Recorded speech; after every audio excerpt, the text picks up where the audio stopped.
त्याच्या लक्षात आलं, अरे आमच्या पोराला काहीही येत नाही आणि त्याच्याकडे SSCचं सर्टिफिकेट आहे. पहिला विश्वास त्याचा शिक्षणावरचा उडतो आणि उडाला. काय होणार आहे शिक्षण? आणि त्यात शिक्षण आणि रोजगार याचा मेळ आता कमीत कमी होत चाललेला आहे. किंवा नाही, मी गेले अनेक वर्ष सातत्याने प्रयत्न करून ह्या वर्षी, ह्या आत्ताच्या जूनमध्ये डोंबिवलीतल्या मराठी शाळेला ऍडमिशन बंदचा बोर्ड लावला.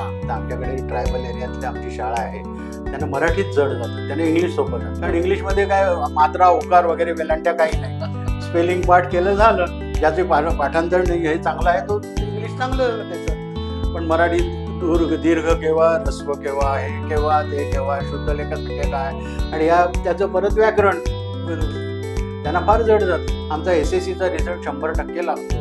सध्याच्या काळात तुम्हाला स्पष्ट सांगतो, SSCला नापास होणं अवघड. म्हणजे जर नापास झालं तर त्याला बक्षीस द्या. नमस्कार, वेद भेटच्या आजच्या एपिसोडमध्ये तुम्हा सगळ्यांचं मी सौरभ मनापासून स्वागत करतो. सगळ्यात आधी वेद भेटच्या या सिरीजला तुम्ही सगळेजण जो प्रतिसाद देताय त्याबद्दल तुम्हा सगळ्यांचे मनापासून आभार. आणि तुमचं प्रेम असंच आमच्यावर राहू द्या. ह्या व्हिडिओच्या माध्यमातून त्याला लाईक करत जा, शेअर करत जा, कमेंटमधून तुमच्या प्रतिक्रिया आमच्यापर्यंत पोहोचवत जा. आणि आजच्या या एपिसोडमध्ये एक अत्यंत वेगळं व्यक्तिमत्व आपल्याला भेटायला आलंय. वेगळं मी अशासाठी म्हणतो कारण शिक्षण क्षेत्रात गेली 20 वर्ष ते कार्यरत आहेत. मात्र त्याच्या आधीची त्यांची ओळख थोडीशी वेगळी आहे. 1975 साली डोंबिवलीच्या टिळकनगर विद्यामंदिरामधून त्यांनी त्यांचं शालेय शिक्षण पूर्ण केलं. त्यानंतर रुईयामधून त्यांनी त्यांचं पदवीचं शिक्षण पूर्ण केलं. आणि हे सगळं होत असताना पॉवर लिफ्टिंग मध्ये त्यांनी ठाणे जिल्हा तसंच महाराष्ट्र राज्यामध्ये अनेक वर्ष गोल्ड मेडल मिळवलेलं आहे. त्यानंतर क्रिकेट खेळत असताना उत्कृष्ट बॅट्समन असा त्यांचा नावलौकिक होता. आणि हे सगळं घडत असताना मी म्हटलं तसं गेली 20 वर्ष राष्ट्रीय शिक्षण संस्थेचे ट्रस्टी म्हणून विद्यार्थी घडवण्याचं आणि शाळा चालवण्याचं कार्य ते करतायत. म्हणून मी खऱ्या अर्थाने म्हटलं की एक आगळं वेगळं व्यक्तिमत्व आहे. तर सर, ह्याच मुद्द्यावर गप्पांना सुरुवात करूया की एकीकडे पॉवर लिफ्टिंग मध्ये तुम्ही सतत गोल्ड मेडल मिळवत होता, क्रिकेट उत्तम खेळत होता, मग हे सगळं करत असताना अचानक शिक्षण क्षेत्राकडे कसे वळले? प्रेक्षको नमस्कार. तुमच्या ह्या प्रश्नाचं उत्तर द्यायचं झालं तर असं आहे की मी स्पोर्ट्समध्ये खूपच ऍक्टिव्ह होतो. संदीप पाटील बरोबर मी खेळलेलो आहे रुईयामधनं, आणि उत्कृष्ट बॅट्समन वगैरे होतो, पॉवर लिफ्टिंग होतं. पण त्या काळात अशी काही पोझिशन नव्हती. आज गल्लोगल्ली जिम तुम्हाला दिसत आहेत, पण पूर्वीच्या काळी हे असं काहीही नव्हतं. किंवा जिम करून पोट भरणं हा सुद्धा एक हास्यास्पद प्रकार होता. त्यामुळे ह्या सगळ्या गोष्टी मी सोडून दिल्या. आणि ऑल ऑफ सडन माझी 79ला माझी आई एक्सपायर झाली. आणि त्याच्यामध्ये माझ्या वडिलांनी शॉक घेतला. आणि शॉक घेतला त्यावेळच्या परिस्थितीनं वडिलांकडे फारसं काही नव्हतं. पण वडिलांचा हा एक बिझनेस होता की लॅबोरेटरी मटेरियल्स स्कूल्स आणि कॉलेजेसना ते पुरवायचे. तोच धागा मी पुढे चालू केला. आणि ह्या धाग्यामधून जेव्हा मी फुल फ्लेजमध्ये MSc झाल्यानंतर चालू केलं, त्यावेळेला त्या काळच्या परिस्थितीनुसार मला अतिशय चांगले चांगले मुख्याध्यापक, नंतर शिक्षक आणि ट्रस्टीज भेटले की ज्याचा पूर्णपणे संस्कार माझ्यावरती झाला.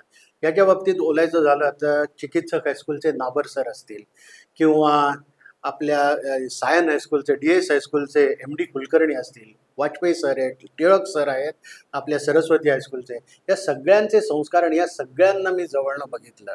नीर सहस्रबुद्धे पार्ले टिळकचे, की ज्या वेळेला त्यांची 10-12 मुलं विद्यार्थी SSCच्या मेरिट लिस्टमध्ये असायची, त्यांच्याशी माझे स्नेहसंबंध चांगले जुळले. आणि त्यांच्याकडनं मी बघत होतो. आणि मग हे इथे सगळं असं करतात. लातूर पॅटर्न वगैरे फार नंतर आला, पण त्यावेळेला सहस्रबुद्धेंचा फॉर्म्युला असेल, रेगे बापूसाहेब रेगे असतील बालमोहनचे, यांचे संस्कार माझ्यावर झाले. आणि मग जरी मला त्या काळात MSc असल्यामुळे इतर चान्सेस होते आणि स्पोर्ट्स मेरिटही होतं, तरी मी ह्याच फील्डमध्ये कंटिन्युएशन ठेवलं.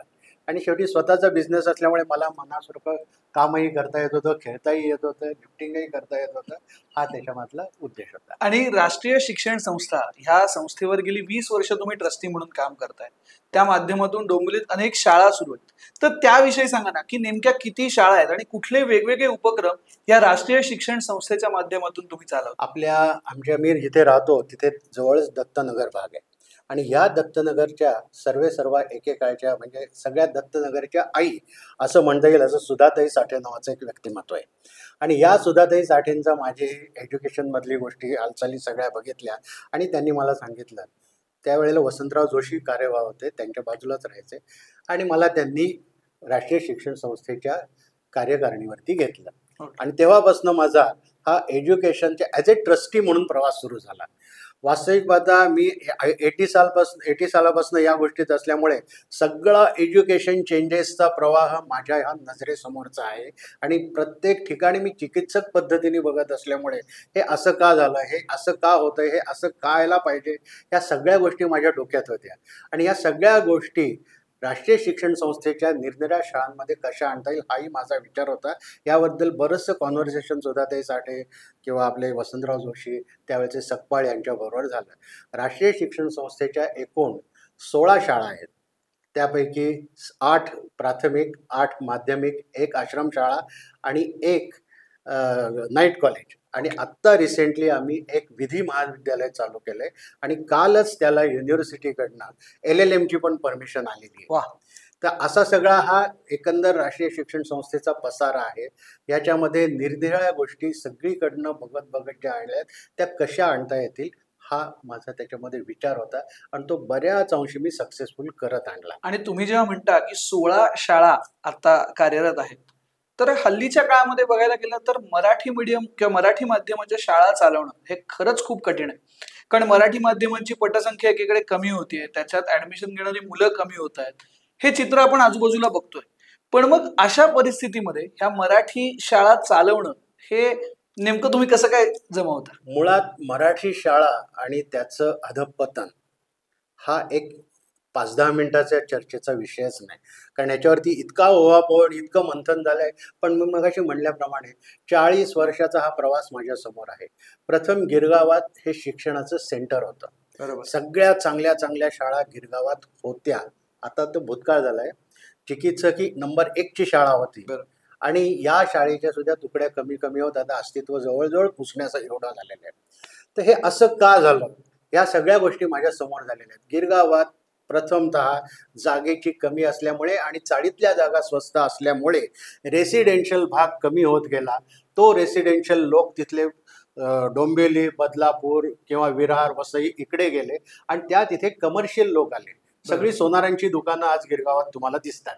आणि ह्या सगळ्या प्रकारामुळे तिथे राहणारे लोक कमी झाले, मराठी लोक कमी झाले आणि मराठी लोकांच्या जागी जे कामगार होते त्या दुकानात काम करणारे किंवा तत्सम लोक आले की जे म्युन्सिपाल्टीची शाळा जवळ करतात. आणि मग या कारणामुळे आमच्या मराठी शाळा तिथे संपल्या. हाच प्रकार थोड्या बहुत प्रकारांनी पुढे होत गेला. आज ठाण्यालाही काही फार मोठी आनंददायक गोष्ट आहे अशी म्हणत नाही मी. परंतु डोंबिवलीला या गोष्टीला कुठेतरी चाप लावायचा प्रयत्न करणं आवश्यक होतं आणि त्याप्रमाणे केलं. मी गेले अनेक वर्ष सातत्याने प्रयत्न करून ह्या वर्षी ह्या आत्ताच्या जूनमध्ये डोंबिवलीतल्या मराठी शाळेला ऍडमिशन बंदचा बोर्ड लावला. वा. हा आमचा एक अचिव्हमेंट आहे असं मी म्हणेन. खरंच कौतुकास्पद आहे. कारण आजच्या काळात ऍडमिशन वर्ग रिकामे आहेत एकीकडे शाळांमध्ये आणि तिथे तुम्हाला ऍडमिशन बंद क्लोज करायला लागले. आणि याचं कारण एक आहे की सगळ्यात गोष्टी म्हणजे गव्हर्नमेंटचा असलेला इंटरफिअरन्स. गव्हर्नमेंटने हे सांगायचं ते करायचं, शाळा तुम्ही विना अनुदान तत्वावर किंवा अनुदान तत्वावर चालवायला दिल्यानंतर तुम्ही त्याच्यामध्ये तुम्ही काय केलं पाहिजे, तुम्ही आम्हाला फ्री हँड द्या ना. आज त्यांचा इन्स्पेक्टर येणार, उद्या दुसरा येणार, परवा तिसरा येणार, रोज वेगवेगळी सर्क्युलर येणार. आता साधं बघा, काल पाऊस पडणार होता म्हणून शाळा बंद ठेवली. लख उजेड आणि ऊन पडलेलं होतं. काय गव्हर्नमेंटला जरूर होती शाळेला बंद करायची? एक दिवसाचं आमचं सगळं शेड्यूल फेल गेलं, पालकांचं शेड्यूल फेल गेलं, सगळ्यांचा त्याच्यामुळे बट्ट्याबोळ झाला. तर गव्हर्नमेंटने केलेला इंटरफिरन्स आणि निरनिराळ्या कारणांमुळे पालकांचा शाळेवर असलेला विश्वास कमी झाला. आणि हा विश्वास गेल्या 5 ते 10 वर्षात मी संपादन केला. आम्ही वेळोवेळी पालक मेळावे घेतो, पालक सभा घेतो, पालकांच्या समस्या जाणून घेतो आणि या वेळेला त्यांच्या लक्षात येतं की आपल्या मुलाचं इथे भलं होणार आहे. चोर असू दे, डाकू असू दे किंवा गुन्हेगार असू दे किंवा काहीही असू दे, कोणीही पालक असला तरी तो त्यांच्या मुलाला शाळेत शिकण्यासाठीच पाठवतो आणि हे शिक्षण जेव्हा त्याला मिळणार याची खात्री होते त्यावेळेला तो बिनदिक्कतपणे पाठवतो. आणि हा विश्वास शाळा आणि पालक यांच्यामधला तुटला, त्याच्यामुळे मराठी शाळांचं नुकसान झालं. आणि मग आता तुम्ही जसं म्हणताय की तुम्ही 40 वर्ष ह्या शिक्षण क्षेत्रात फार जवळून तुम्ही हे सगळं अनुभवलं, तर गेल्या 40 वर्षांमध्ये नेमके काय असे बदल घडलेत की ज्याच्यामुळे मराठी शाळा कमी पडल्या? म्हणजे भौगोलिक एक झालंच, तुम्ही जसं म्हणालात की मराठी माणूस गिरगावापासून हळूहळू उपनगराकडे गेला, पण एकूण सरकारी धोरणं असतील किंवा एकूणच आजूबाजूची परिस्थिती नेमकी काय बदलली की मराठी शाळांचं महत्व कमी व्हायला लागलं? मराठी शाळांचं कमी झालं. एक मी तुम्हाला सांगितलं ते कमर्शियलायझेशन वाढलं बॉम्बेमधलं. आणि दुसरा इम्पॉर्टंट फॅक्टर त्याच्यामधला की ह्या शाळेत जाऊन काही भलं माझ्या मुलाचं होणार नाही. पूर्वी आमच्या स्वामी विवेकानंदाचे सगळे शिक्षक किंवा इतर शाळांमधले शिक्षक आपल्या मुलांना आपल्या शाळेत ठेवत होते. आज कुठल्याही आमच्या शाळेतल्या शिक्षकाचा मुलगा आमच्या शाळेत शिकत नाही, तर तो दुसरीकडे शिकतो. याच्यावरनं ओळखून घ्या किती विश्वास कमी झाला. नंबर 2 ह्याच्यातला सगळ्यात इम्पॉर्टंट आणखीन एक फॅक्टर म्हणजे या सगळ्या ज्या जुन्या शाळा आहेत मराठी यांची प्राईम लोकेशन्स आणि त्या जागेला आलेली प्रचंड किंमत. बरं.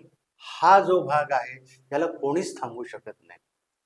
शेवटी विद्यार्थ्यांनी आता GT हायस्कूल म्हणून एक काळबादेवीला होतं, इतकी प्राईम लोकेशन आणि हार्ट ऑफ द म्हणजे नागदेवीला लागून असलेली शाळा, आज तिथे फक्त 4च वर्ग कसे तरी भरतायत आणि एवढी प्रचंड मोठी बिल्डिंग आणि हे सगळं आहे.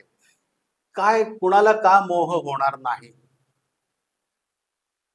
आणि बिल्डर सरकार हे सगळे एकमेकाला सामील होऊन या गोष्टीवरती कसा हात मारता येईल बघायला टपलेलेच असतात. ह्याच वेळेला ह्याच टाइमला म्हणजे ऍट द सेम टाइम ज्याला म्हणतात, इंग्रजी माध्यमाच्या शाळा ज्या आल्या त्या प्रोप्रायटरी बेसच्या होत्या. ओके. आपल्या या सगळ्या मराठी शाळा होत्या, यांची एक कमिटी असायची. कमिटीच्या इलेक्शन दर 3 वर्षांनी 5 वर्षांनी होणं असे सगळे प्रकार होते. पण प्रोप्रायटरी टाईपच्या शाळा आल्या. शाळा त्याला म्हणणं बऱ्याचशा यातल्या जवळजवळ 90% म्हणण्यापेक्षा त्याच्यापेक्षा 85 ते 90% यांना शाळा म्हणणं थोडंसं मला पटत नाही, कारण ती प्रोप्रायटरी स्कूल्स आहेत आणि स्कूल म्हणण्यापेक्षा बरीचशी दुकान आहेत. आणि दुकान एकदा झाल्यानंतर गिऱ्हाईकाचा मान ठेवणं, गिऱ्हाईकाला किंमत देणं, भले तू माल कसाही विक पण गिऱ्हाईकाशी व्यवस्थित वागणं, या सगळ्या गोष्टी त्यांच्या सुरू झाल्या आणि पालक लोक त्याला खेचले गेले. आणि सगळ्यात महत्त्वाचा बदल झाला तो राजीव गांधींच्या काळात आलेला कॉम्प्युटर. कॉम्प्युटर आणि इंग्लिश याचं इतकं एकमेकाशी घट्ट नातं लोकांनी स्वीकारलं आणि त्याच वेळेला सरकारने 5वा वेतन आयोग, 4था वेतन आयोग असे दिले आणि सरकारी नोकऱ्यांच्या लोकात खिशात पैसे कुळकुळायला लागले आणि त्यांना जेव्हा चान्स मिळाला त्याच वेळेला त्यांनी आपल्या पोरांना इंग्लिश मिडियममध्ये अडकवायला सुरुवात केली. एज्युकेशनमधनं हा त्याच वेळेला विना अनुदान तत्वावर इंजिनिअरिंग कॉलेजेस आली. 84ला वसंतदादा पाटलांनी चालू केलं. उदात्त हेतू होता आणि अतिशय चांगली गोष्ट होती. परंतु त्याला पैसा जो लागणार होता तो पैसा आला कुठून? तो पैसा हा जागा विकून किंवा नवरा बायको जिथे नोकरीला आहेत त्यांना जी काही वाढ ग्रॅज्युटी वगैरे मिळत गेली त्याच्यातनं आला. आता मी तुम्हाला सांगतो, आज शिक्षकांना खूप चांगले पगार आहेत, 7व्या वेतन. नवरा बायको जिथे एखाद्या खेडेगावातल्या शाळेमध्ये 2 जण शिक्षक असतील तर त्यांच्याकडे इतका प्रचंड पैसा असतो. पण शिक्षक असा प्राणी आहे की त्याला समाज हलवून देत नाही. त्यांनी वावगं काही खर्च करायचा म्हणला तरी त्याला करता येत नाही. मग अशा वेळेला जर त्या घरात महिन्याला 2 लाख येत असतील तर तो पैसा जाणार कुठे? तो त्यांनी पुण्याला शिकायला पाठव, सगळा पैसा बराचसा असा शिक्षणात आला आणि त्यांचं चुकीचंही काही नाही. पण एक शिक्षणावर खर्च करायचा आणि तो खर्च केव्हा करतो? तो खिशात पैसे असल्यावर. आणि त्यावेळेला इंग्रजी शाळांचा उगम आणि त्या लोकांनी या हेरलेल्या संध्या त्याच्यातनं त्यांनी साधलं आणि फक्त स्वप्न विकत विकत त्यांचे शाळा चांगल्या चालल्या. आजही तो चालूच आहे. आमच्यासारखे लोक त्याला खूप विरोध करतायत असं नाही. आणि मी स्वतः मराठीत शिकलो, माझ्या बरोबरचे सगळे मराठीत शिकले. कुणाला आम्हाला म्हणजे संदीप वासलेकर तुम्हाला माहीत असेल तर आमच्या इथला जो जग जिंकून आला, बरोबर, त्याचं इंग्लिश चांगलं होतं पण तो माझ्या शेजारी बसायचा. असं काही नाही की इंग्लिश म्हणजे काय आहे किंवा कॉम्प्युटरला फक्त इंग्लिश लागतं, पण लोकांचा हा गैरसमज करून दिला गेला आणि या गैरसमजाचा फायदा सो कॉल्ड इंग्लिश मिडियमच्या लोकांनी घेतला आणि त्याचा बरोबर त्यांना फायदा मिळाला. आणि मगाशी तुम्ही जसं म्हणालात की सरकारचा इंटरफेरन्स काही बाबतीत शाळांमध्ये जाणवतो, पण मग नेमकं म्हणजे आता तुम्ही जसं म्हणालात की मराठी शाळा कमी पडत आहेत, इंग्रजी वाढतंय, म्हणजे ते राजीव गांधी आणलेल्या कॉम्प्युटरमुळे असेल किंवा अनेक बाबींमुळे असेल. पण हे सरकारलाही दिसतंय किंवा सरकारलाही कळतंय. पण मग सरकारी धोरणं त्या पद्धतीने काही आली का, की ज्यामधून मराठी शाळेला प्रोत्साहन मिळेल? किंवा मग गेल्या 40 वर्षांमध्ये सरकारी धोरणांचा किती परिणाम ह्या मराठी शाळा कमी होण्यावर झाला? सरकारी धोरण ज्या वेळेला हे माझ्यासारख्याच्या एखाद्या लक्षात येतं, तेव्हा सरकारच्या किंवा अन्य लोकांच्या लक्षात आलं नाही, हे म्हणणं थोडंसं धाडसाचं आहे. पहिली गोष्ट सांगतो की सरकारचा इंटरफिरन्स असतं किंवा सरकारने जर वाचवायचं असतं, तर 90च्या दशकात जर काही प्रयत्न केले असते, तर त्यावेळेला वाचलं असतं. पण आता बॉल त्यांच्या कोर्टातनंच बाहेर गेलेला आहे. मुळात ह्या सरकारला एम-ई-पी-एस ॲक्ट वगैरे लागू करून त्यांचं काही माझ्या कोणाचं ऑब्जेक्शन असायचं कारण नाहीये. परंतु 98 साली जेव्हा 5वा वेतन आयोग आला, त्यावेळेला जे वाढलेले पगार आहेत, ते पगार कसे द्यायचे हाच त्यावेळेला प्रश्न होता. आणि त्यानंतर हा प्रश्न कायम पुढे येत राहिला. त्यामुळे नंतरच्या भानगडीत सुद्धा सरकार शेवटी हे लोटणं आपल्या गळ्यात नकोच, अशा प्रकारचं काहीतरी वागणं आहे. आजही कित्येक वर्षात शिक्षकांची भरती सुद्धा झालेली नाही. एकेकाळी बी-एडची कॉलेजेस इतकी वाढली, आज सगळी बंद झाली. याचं एकमेव कारण कुठे शिक्षकाला गव्हर्नमेंट अपॉइंटमेंट नाहीये. खाजगी शाळांमधनं ती आहे, नाही अशातला भाग नाही. पण खाजगी शाळांमध्ये जे पगार वगैरे आहेत ते मॅनेजमेंट आणि तो टीचर यांच्यामधला तो एक करार असतो. सरकारी पगार जो म्हणतात तो तिथे नाही. त्यामुळे सरकारचं एकूणच धोरण निगेटिव्ह प्रकारचं आलं. बरं. ऍडमिशन देणं किंवा ऍडमिशनमध्ये इंटरफिअर करणं हे सगळ्याला लोक वैतागून एस-एस-सी बोर्डाच्या ऐवजी CBSE कडे किंवा ICSE बोर्डाकडे गेले. CBSE किंवा ICSE बोर्डाचे फायदे काही आहेत, त्यांचे सिलेबस वेगळे आहेत, त्यांचे पर्पजही वेगळे आहेत, हेतू वेगळे आहेत. आज CBSE आणि SSC बोर्ड दोघांचा सिलेबस बरंचसं सारखं आहे. परंतु CBSE कडे ओढा लोकांचा नसून शाळा चालकांचा एवढ्यासाठी आहे की एकदा काय ते त्यांचं इन्स्पेक्शन होऊन गेलं की मग त्यांना फारसं काही बघायला लागत नाही. त्यामुळे एकदाच काय होईल तो त्रास होईल. पण लोकल याच्यामध्ये आज कल्याणचा माणूस आला, उद्या ठाण्याचा आला, परवा चर्नी रोडचा आला, तेव्हा आणखीन काय झालं. बरं, पालक सुद्धा आपल्या इथले अपाट आहेत. ते माहितीचा अधिकार आणि इतर सगळ्या माहितीचा अधिकार हा खाजगी शाळांना नाही, बरं. सरकारी शाळांना आहे. त्यामुळे उगाच कोणीतरी एक पिल्लू सोडून देतं आणि सगळी शाळा 2 दिवस त्याचे कागद बनवण्यात घालवते. बरं. हे सगळं थांबलं पाहिजे. आणि ह्याच्यातनं नक्की होतं काय? काहीही होत नाही. काहीही नाही. कारण बहुतेक शाळांमध्ये असं काही चाललेलं नाही की ज्याच्यामधनं काही प्रकरणं बाहेर काढली किंवा असं काही आहे. तर ह्या सगळ्या गोष्टीमध्ये सरकारचं जर पॉझिटिव्ह जी शाळा वाचवा असं जर काही असता तर अजिबात झाला नाही. सेकंडली, जे एक मध्यंतरी धोरण आलं 8वी पर्यंत पास, त्याचाही बराचसा फटका बसला. बरं. इंग्लिश मिडियमच्या शाळेमध्ये लोकांनी घातलं, तिथे करून घेणं भागच होतं. कारण शेवटी तो कस्टमर आणि शॉपकीपर असा तो रिलेशन होतं. बरोबर. इथे आपल्या मराठी शाळांमध्ये काहीच नाही. वास्तविक पाहता ती स्कीम फार चांगली होती. मी त्याचा अभ्यासही केला होता. 8वी पर्यंत पास असं काहीही त्यात नव्हतं. तो मुलगा पास होईपर्यंत त्याला शिकवा, असं सरकारचं म्हणणं होतं की ड्रॉपआउट कमी करायचा होता गव्हर्नमेंटला. आणि तो हेतू चांगलाच होता, नो डाऊट अबाउट इट. बरोबर. परंतु आमच्या सगळ्या शिक्षकांच्या किंवा आपल्या कर्मचाऱ्यांच्या मानसिकतेचाच याच्यात विचार केला गेला नाही, असं मी नेहमी म्हणतो. कारण त्यात अपेक्षा अशी होती की समजा वार्षिक परीक्षेला एखाद्या मुलाचा परफॉर्मन्स नसेल तर त्या शिक्षकांनी त्याला मे महिन्यात येऊन शिकवा आणि त्याच्याकडनं करून घ्या. बरं. आता कुठला शिक्षक मे महिन्यात कशासाठी येऊन त्याला शिकवेल? त्यापेक्षा it is very easy to say him की मी घेतलं तेव्हा येत होतो बाबा त्याला. आणि ह्या प्रकरणातून 8वीतल्या मुलाला स्वतःचं नाव लिहिता येईन असं झालं. पालकांचा विश्वास इथे परत एकदा उडाला. अरे, शाळेत गेला, 8वीत गेला, याला नाव लिहिता येत नाही.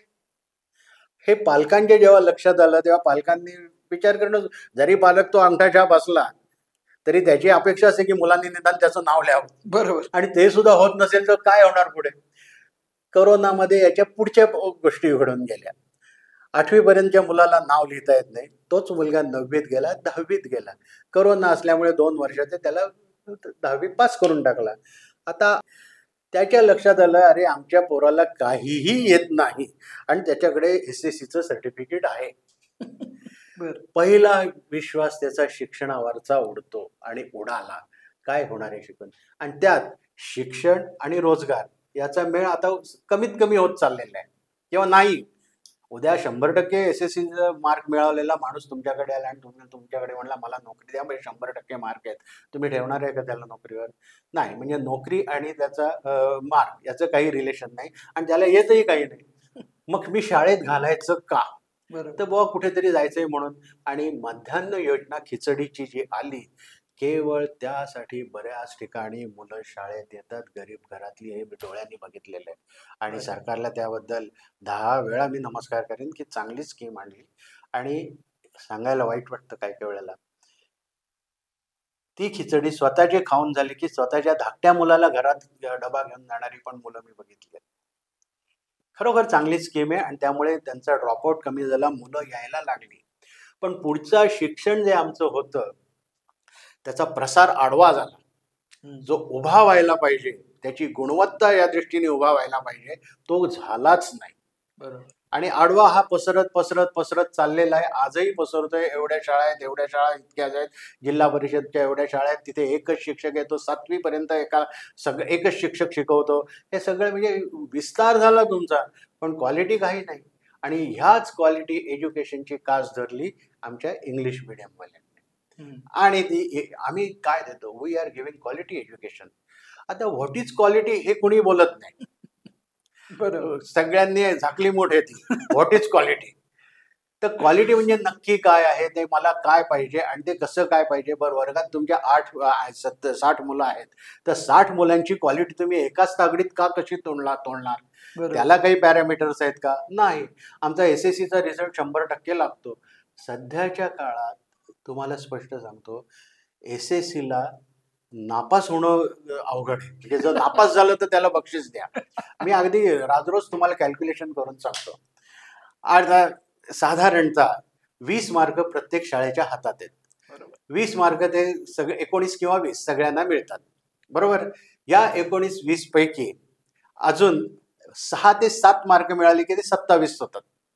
आणि 27 झाले की बोर्ड त्याला 33 पर्यंत नेतं. बर. म्हणजे 6 किंवा 7 मार्क मिळवण्याची जबाबदारी त्या मुलाची आहे. जर एखादा 6 किंवा 7 मिळवत नसेल तर तो मतिमंद म्हणायला काही हरकत नाही, किंवा त्याचा IQ टेस्ट करणं आवश्यक आहे. त्यामुळे मुलगा नापास होणं हीच आज कठीण आहे. आणि अशा बॅकग्राऊंडवर आम्ही 100% रिझल्ट लागला म्हणून आमची पाठ थोपवून घेऊन आमच्या क्वालिटी एज्युकेशन बद्दल बोलत असू तर त्याच्यासारखा दैव दुर्विलास कुठलाही नाही. बरोबर. ही शोकांतिका आहे. मग क्वालिटी एज्युकेशनचे पॅरामीटर्स काय असावेत ह्याच्यावरती आता आम्ही डोंबिवलीतले काही चांगले लोक आहेत ते एकत्र येऊन ह्याच्यावर काम करतोय. रिसेंटली आमची एक बैठकही झाली, अजून चालू आहे. पण ह्याच्यावरती आम्ही काम करतोय की what is quality and what we are really expecting. आणि मग तुम्ही जेव्हा ICSE किंवा CBSE विषयी मगाशी बोललात की हे बोर्ड्स त्यांची सिलेबस वेगळा आहे किंवा त्यांच्या शिक्षणामध्ये जे काही शिकवतात ते थोडंफार वेगळं आहे आपल्या SSC बोर्डपेक्षा. पण मगाशी तुम्ही म्हणता म्हणालात की त्यांचे हेतू वेगळे आहेत. तर नेमकं काय फरक आहे या दोन्हीमध्ये? आता असं आहे, तुम्हाला थोडीशी डिटेलमध्ये सांगतो माहिती. SSC बोर्ड हे आपल्या सरकारने SSC बोर्ड स्थापलं विद्यार्थ्यांना शिक्षण देण्यासाठी. शालांत परीक्षा, बरोबर, शालांत परीक्षा किंवा सेकंडरी स्कूल सर्टिफिकेट, बरोबर, SSC. त्याच्यानंतर मग तुमचं पुढचं शिक्षण किंवा त्याला उच्च शिक्षण असं म्हणलं जातं थोडंसं. हे आपल्या स्टेट गव्हर्नमेंटचं आहे. ह्याच्यानंतर CBSEचा जो पॅटर्न होता, CBSEच्या माझ्या लहानपणी तर शाळा फार कमी होत्या. जवळ ह्या शाळा कुठे होत्या? केंद्रीय विद्यालय, म्हणजे मिलिटरीतले लोक किंवा सेंट्रल गव्हर्नमेंटचे लोक, ही जी बरोबर. लोक होती ह्यांच्या बदल्या होतात कुठल्याही स्टेटमध्ये कसंही.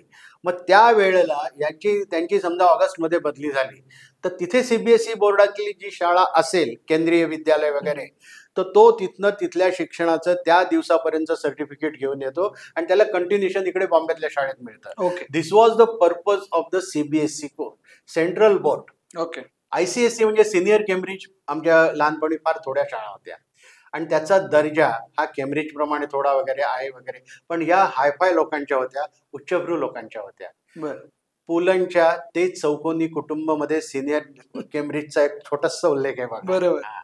तर ह्या शाळा यांचं सिलेबस खूप व्हास्ट असतं. म्हणजे आपल्या इथे 12वीचं आहे ते यातला बराचसा भाग त्यांना 10वीत असतो. त्याच्यामुळे काय होतं हा संशोधनाचा विषय आहे.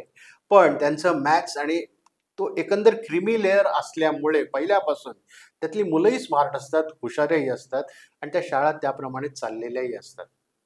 पण त्या शाळा त्या मानाने काय त्यांचे नॉर्म्स पण खूप अवघड आहेत. म्हणजे ते नॉर्म्सच्या बाबतीत कॉम्प्रोमाइजही करत नाहीत. जुन्या ज्या शाळा आहेत ही सगळी ICSE जी होती त्यांचं स्टँडर्डही त्यांनी चांगलं मेंटेन केलेलं आहे.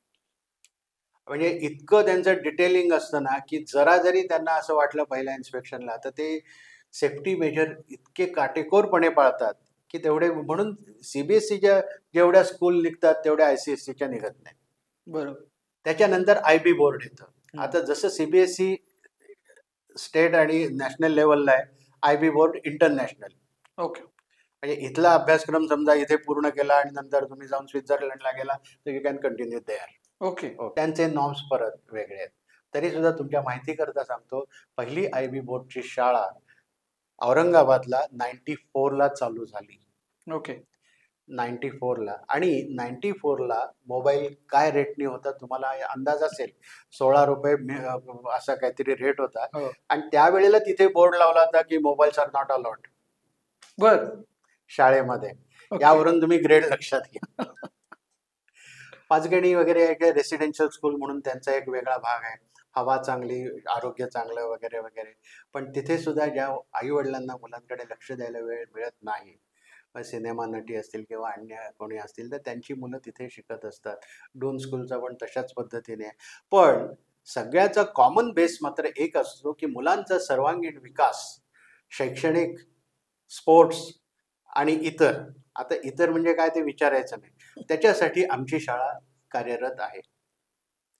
ह्याला तसा कितपत लोकांना विश्वास आहे हे मला माहिती नाही.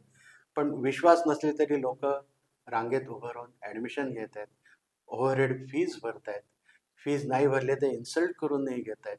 या सगळ्या गोष्टी आज गुण्यागोविंदाने चालू आहेत. या आणि तुम्ही आत्ता जसं म्हणताय मला पटकन एक वाक्य आठवलं की युरी गागारिन जेव्हा स्पेस मधनं उतरला होता आणि त्याच्यानंतर त्याची एक मुलाखत झाली होती तेव्हा त्याने असं चटकन म्हटलेलं की माझं संपूर्ण शिक्षण हे माझ्या मातृभाषेत झालं. हो. पण अवकाशात जाताना मला कुठेही तिथे कुठल्या भाषेचा किंवा इंग्लिश आलं नाही आलं याचा काही फरक पडला नाही.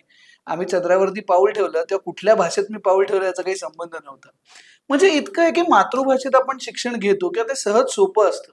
पण इतकं होऊन सुद्धा म्हणजे इतकं साधं आपल्याच मातृभाषेतलं शिक्षण असून सुद्धा तुम्ही मगाशी एक खंत व्यक्त केली की आमच्याच शाळेतले शिक्षक त्यांच्या मुलांना मात्र आमच्या शाळेत घालत नाहीत किंवा मराठी शाळांमध्ये घालत नाहीत.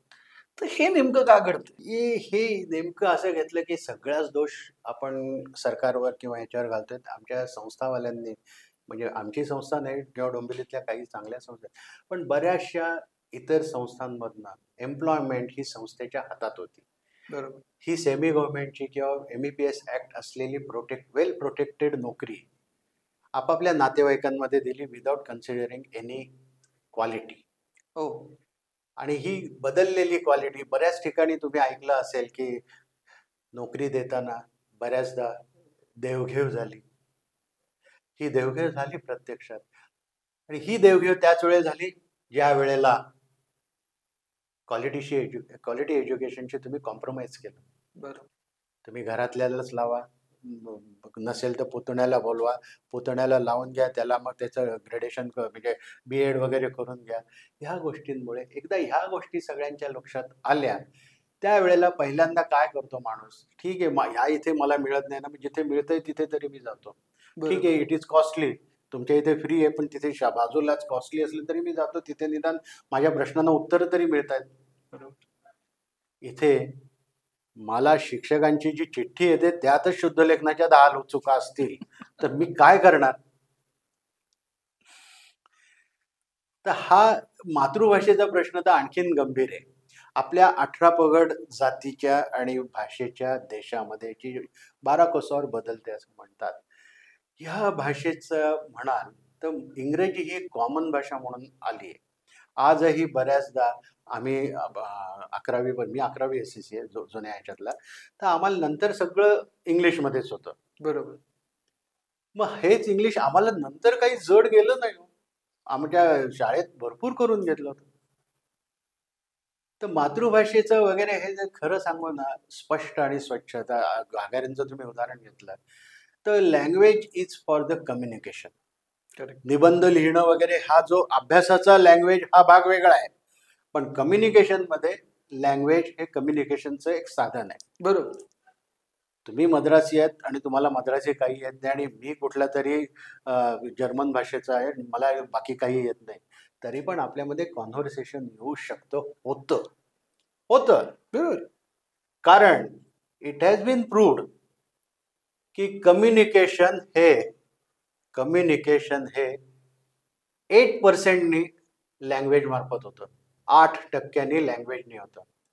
साधारणतः 40% हे तुमच्या बाकीच्या देहबोलीवरती होतं. आणि उरलेलं सगळं 48च्या आसपास पर्सेंटेज आहे त्याचं, हे पूर्णपणे तुमच्या टोनवर अवलंबून असतं. त्यामुळे तुमची आणि माझी भाषा वेगळी असली, असं म्हणलं तरी तुम्हाला कळतं मी गुरगुरतोय, जरी भाषा वेगळी असली.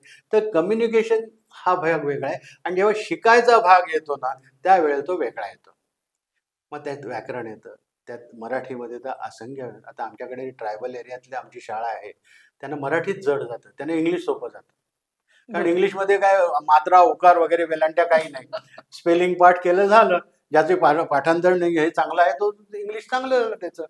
पण मराठीत दीर्घ केव्हा, ऱ्हस्व केव्हा, हे केव्हा, ते केव्हा, शुद्ध लेखन म्हणजे काय, आणि त्याचं परत व्याकरण, बरोबर. त्यांना फार जड जातं.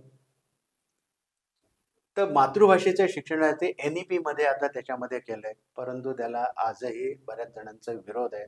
पुढे कसं होईल, 4थी पर्यंत तरी द्या असं सगळ्यांचं चाललंय, तसं आलेलं पण आहे. बघूया पुढे काय काय होतंय ते. तुम्ही आता न्यू एज्युकेशन पॉलिसी किंवा नवीन शैक्षणिक धोरणाविषयी बोलला, त्याच्यामध्ये मातृभाषेमध्ये शिक्षण घेण्याविषयीचे काही उल्लेख आहेत. अर्थात त्याचं टेक्निकल नॉलेज तुम्हाला जास्त माहिती. तर ह्या नवीन शैक्षणिक धोरणामुळे ह्या मराठी शाळांच्या ऍडमिशन्स वरती किंवा त्याच्याकडे पुन्हा एकदा विद्यार्थी संख्या वाढण्याकडे काही फरक पडेल का, असं वाटतंय का? अजिबात नाही. कारण नवीन शैक्षणिक धोरण हे अमुक एकासाठी असं काढलेलं नाही. बरोबर. शैक्षणिक धोरण याच्या अगदी अथोपासून सुरुवात करायची झाली तर त्या फार डिटेलमध्ये मी जात नाही. पण शैक्षणिक धोरण हे समाज आपल्या बाजूनी येण्याकरता राज्यकर्ते वापरत असतात. चाणक्यापासून हे तुम्ही लक्षात येईल तुमच्या. असो, आत्ता जे शैक्षणिक धोरण आलेलं आहे, ह्या जुन्या कोठारी आयोगाच्या किंवा ज्या वेळेला आलं तेव्हापासून ज्या चुका दिसत होत्या, पण ते कोणी दूर करत नव्हतं. त्या करण्याचा प्रयोग केलाय आणि मुख्य म्हणजे मोदी साहेबांकडे एक त्याच्यावर काम करणारं युनिट होतं. पहिल्यापासून ते काम तिथे चालू होतं आणि हे कामचं जे काही स्वरूप होतं ते त्यांनी याच्यामध्ये आणलं आणि त्याच्यातला सायंटिस्ट लोकांनी सांगितलेला भाग आहे की काहीही असू दे, मातृभाषेतनं शिक्षण तुम्ही द्या, असं त्याच्यामुळे तो मातृभाषेचा आला. परंतु आपल्याकडे 40% मुलं आज जी क्रिमी लेअर मधली आहेत ती इंग्लिश मीडियम मध्ये आहेत. बरोबर. आणि 60% ही नेटिव्ह आहेत किंवा लोकल लँग्वेज मध्ये आहेत. आता ह्याला त्या लोकांचा विरोध होणार, हा एक भाग झाला. दुसरा भाग, ह्या 40%चं अनुकरण हे 60% वाले करत असतात, हा दुसरा भाग आला. आणि ह्या 40% वाल्यांचं म्हणणं आहे की आम्ही मराठी शिकवणार, म्हणजे लोकल लँग्वेज शिकवणारच, आम्ही ती आत्ताही शिकवतोय, आम्ही पण आम्हाला इंग्लिशमध्ये पाहिजेच असं आहे. त्यामुळे ह्या पॉलिसीचा इतर अनेक फायदे आहेत. आज जे आमच्या शिक्षक बंधूंना एकदा तो लागला शिक्षक म्हणून आणि तो पहिल्या दिवशी बघतो, सिनियरिटी लिस्ट बघितली की लक्षात येतं या जन्मात काही आपण मुख्याध्यापक होत नाही, त्याचा उत्साह निघून जातो. तो प्रोबेशनवर असेपर्यंत काम करतो, नंतर उत्साह जातो. आता मात्र त्यांनी त्यांचं काम कामातनं मिळणाऱ्या त्यांना एक्सपिरियन्स आणि त्यानुसार प्रमोशन अशा त्यांनी आणि प्रमोशन आणि हे नुसतं प्रमोशन नाही तर त्याची पगारवाढ हे सुद्धा त्याच्याशी रिलेटेड आणलेलं आहे. बरोबर. आजच्या या सिस्टीममध्ये हे नाही आहे.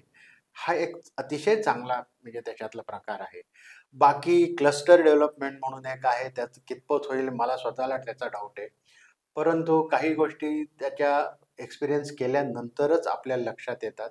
पण दुर्दैवाचं माझ्या दृष्टीने एकच त्याच्यातला निगेटिव्ह पॉइंट आहे, जो काल होता, आज आहे आणि उद्या आजच्या या नवीन ह्याच्यामध्ये आहे. ती म्हणजे श्रमप्रतिष्ठेचा कुठेही उल्लेख सुद्धा नाही.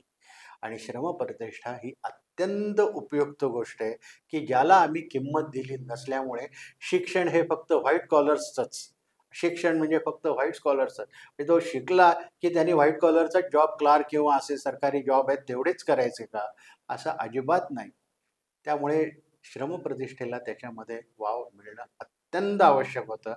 पण तसं काही दिसलं नाही. याच्या आधीच्याही याच्यामध्ये तेच होतं. पण हे सुधारायला पाहिजे होतं असं माझं वैयक्तिक मत आहे. आणि तुम्ही मगाशी जो उल्लेख केला की ह्या वर्षी ऍडमिशन बंद अशी पाटी लावायला लागली, खरंच हे गौरवास्पद आहे. कारण एखाद्या मराठी शाळेमध्ये ऍडमिशन बंद अशी पाटी लावणं गेल्या काही वर्षांचा इतिहास बघता हे खरंच कौतुकास्पद. पण नेमकं असं काय घडलं, राष्ट्रीय शिक्षण संस्थेने इतर शाळांपेक्षा किंवा इतर संस्थांपेक्षा वेगळं असं काय केलं की ज्यामुळे ही पाटी लावायची वेळ आली? मी मगाशी तुम्हाला म्हटलं ना, तर बेसिकली आपल्याकडे मुलं येतात, पट वाढतो. मुलं काही स्वतःहून येत नाही. त्यांना पालक घेऊन येतात. त्यांची आई किंवा बाबा घेऊन येतात. आता आई आपल्याकडे प्रोसिजर कशी आहे? आई-बाबा आजूबाजूला बघतात. कुठे तुझा मुलगा, कुठे तुझा मुलगा, कुठे तुझा काय? आणि मग ती माउथ टू माउथ पब्लिसिटी असते ना, ती वर्क्स लॉट. करेक्ट. आज विष्णुनगरला एकही मराठी चांगली शाळा आमच्यासारखी नाही आणि इंग्लिश मिडियमचीही नाही. साऊथ इंडियन एक शाळा, मी नावं घेऊ नये असे चार चौघात, साऊथ इंडियन शाळा ही एडेड इंग्लिश मिडियम स्कूल आहे. त्याचा एक असे अपवाद वगैरे. त्यामुळे लोकसंख्या वाढली आणि ती मुलं आमच्याकडे येतात. ॲट द सेम टाइम बरीचशी तिथली इतर मुलं सोडून आमच्याकडे येतात, की बाबा असं असं आहे, आम्हाला तुमच्या इथेच पाहिजे. आमची शाळा स्पोर्ट्सच्या बाबतीत नेतृत्व करते ठाणे जिल्ह्यात. बाकीच्या लेझिमच्या बाबतीत करते, फुटबॉलच्या बाबतीत करते. या सगळ्या बाबतीत तर आम्ही आहोतच. पण निबंध लेखन असू दे, वक्तृत्व असू दे, कुठल्याही स्पर्धा असू देत, आमची सगळी मुलं पुढे असतात. सेकंडली प्रायमरी आणि प्री प्रायमरीच्या बाबतीत सुद्धा आमचं चॅलेंज असतं, की आमचा मुलगा आणि कुठल्याही इंटरनॅशनलचा मुलगा शेजारी उभा करा, आमचा मुलगा कुठेही कमी पडणार नाही. आम्ही गॅरंटी देतो अगदी.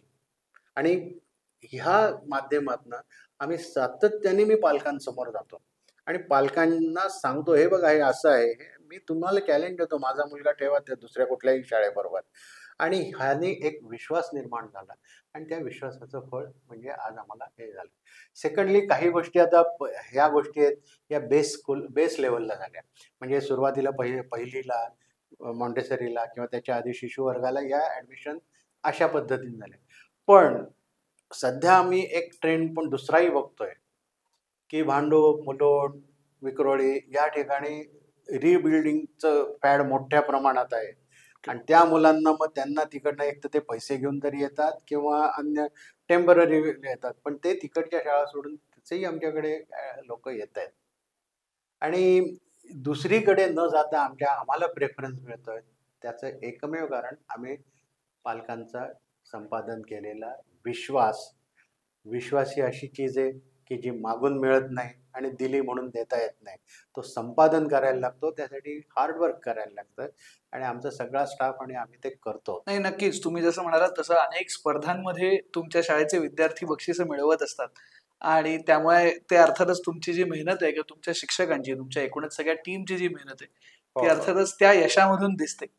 पण जाता जाता मला ह्या गप्पांचा शेवट करत असताना, इतक्या वेळ आपण बोलतोय मराठी शाळांविषयी आणि एकूण याच्याविषयी, तुम्ही आत्ता जे म्हणालात की पालक मुलांना घेऊन येतात, त्यामुळे पालकांपर्यंत ही गोष्ट जाणं महत्वाचं आहे की कुठली शाळा चांगली आहे किंवा मातृभाषेतनं शिक्षण द्यावं, मराठी शाळांमधून शिक्षण द्यावं, हे पालकांपर्यंत पोहोचणं गरजेचं आहे.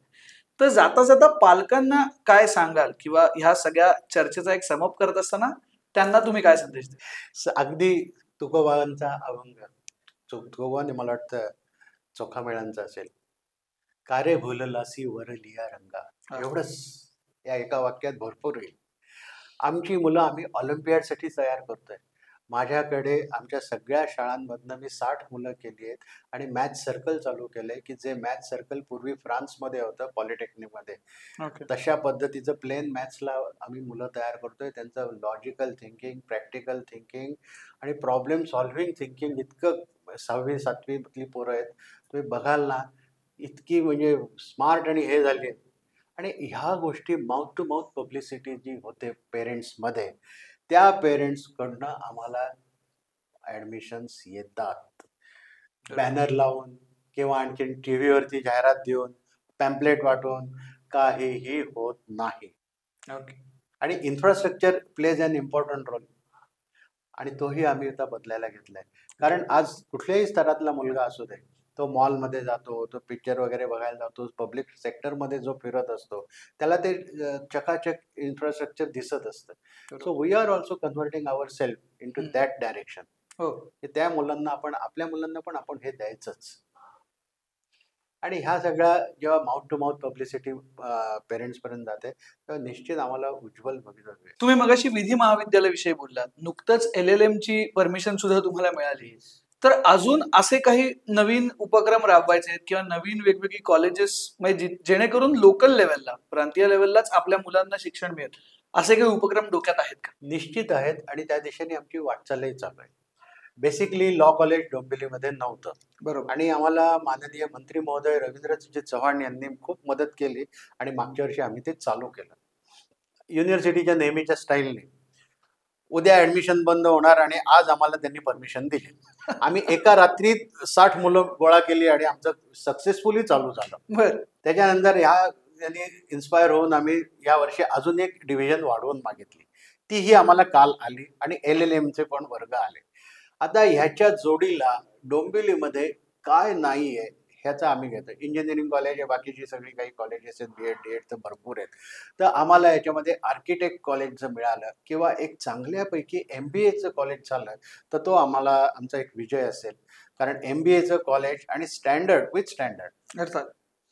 तर झालं तर ते आपल्याला करायचं आहे. आमचा त्या दिशेने प्रयत्नही चालू आहे आणि आम्ही बहुतेक तो सक्सेसफुली करू असा विश्वास आज तरी वाटतोय. बघू याच्यामध्ये जसे काही चेंजेसही भरपूर होत असतात. तर आमचा निश्चित आर्किटेक्ट कॉलेज आणि MBA कॉलेज काढायचा विचार आहे. तसंच डोंबिवलीला एक स्पोर्ट्स कॉलेज झालं तर तेही चांगल्यापैकी चालू शकेल आणि कपॅसिटी आहे. निश्चितपणे त्याच्या दृष्टीने अजून काही प्रयत्न नाही आहेत, पण आम्ही विचाराधीन आहे आमच्या ते. नक्की. आणि म्हणजे सगळीच कॉलेजेस होतील, पण स्पोर्ट्स कॉलेजकडे तुमचं विशेष लक्ष असेल किंवा तुमचं विशेष मार्गदर्शन त्यांना असेलच. त्यामुळे ही सगळी कॉलेजेस लवकरात लवकर डोंबिवलीकरांसाठी सुरू होतील. आणि त्याचबरोबर आता ह्या वर्षी जसा बोर्ड लागला की ऍडमिशन बंद, तसाच बोर्ड ह्या पुढची अनेक वर्ष असाच तो दरवर्षी लागावा आणि पुन्हा एकदा मराठी शाळांना गतवैभवाचे सोनेरी दिवस यावेत अशीच इच्छा आहे. कारण मातृभाषेतनं शिक्षण घेणं एक मुलांसाठी सोपं पडतं. किती नाही म्हटलं तरी अगदी लहान वयापासून वेगळ्या भाषा शिकणं हे थोडंसं कठीण जातच. त्यामुळे मातृभाषेतलं शिक्षण सहज सोपं लक्षात येतं त्या मुलांच्या आणि जेणेकरून ते जास्त चांगल्या पद्धतीने ग्रास्प करू शकतात बेसिक लेवलला. त्यामुळे ह्या मराठी शाळांना महाराष्ट्रामध्ये पुन्हा एकदा वैभवाचे दिवस यावेत आणि राष्ट्रीय शिक्षण समिती सारख्या ज्या संस्था आहेत त्यांच्या प्रयत्नांमधून हे यश असंच मिळत राहावं हीच शुभेच्छा. आज वेळात वेळ काढून तुम्ही इथे आलात त्याबद्दल तुमचे मनापासून आभार. आणि त्याच करता आमच्याकडून एक विशेष भेट तुम्हाला. डोंबिवलीच्याच एक उद्योजिका आहेत, मॉम्स क्रिएशन हा त्यांचा ब्रँड आहे. तर त्या निमित्ताने त्या रेडी टू फूड शिरा असेल, उपमा असेल, आता ही मुगडाळ खिचडी आहे, ढोकळा आहे, अशा अनेक वेगवेगळे प्रोडक्ट्स या मॉम्स क्रिएशनच्या माध्यमातून त्या करत असतात. तर ही भेट खास तुमच्याकरता. धन्यवाद. मी इथे आलो, मला भरपूर बोलायला मिळालं. माझं जे काही नॉलेज होतं ते चांगल्यापैकी तुम्ही माझ्याकडनं काढून घेतलं. तुमच्या वेद अकॅडमीचा मी आभारी आहे. धन्यवाद. आणि तुम्हाला हा एपिसोड कसा वाटला ते नक्की आम्हाला कमेंट सेक्शन मधून कळवा. तसंच जे कोणी नवीन पालक तुमच्या ओळखीच्यात असतील की ज्यांची मुलं लहान आहेत आणि ते आता शाळेत ऍडमिशन घेण्याचा विचार करतात, त्यांच्यापर्यंत हा व्हिडिओ नक्की पोहोचवा. त्यामुळे तो व्हिडिओ त्यांच्यापर्यंत शेअर करा, लाईक करा आणि अजून वेद थिएटर या चॅनलला सबस्क्राईब केलं नसेल तर सबस्क्राईब करा. तसंच आमच्या फेसबुक आणि इंस्टाग्राम पेजला सुद्धा भेट द्या. पुन्हा एकदा भेटूया पुढच्या एपिसोडमध्ये. तोपर्यंत बाय बाय.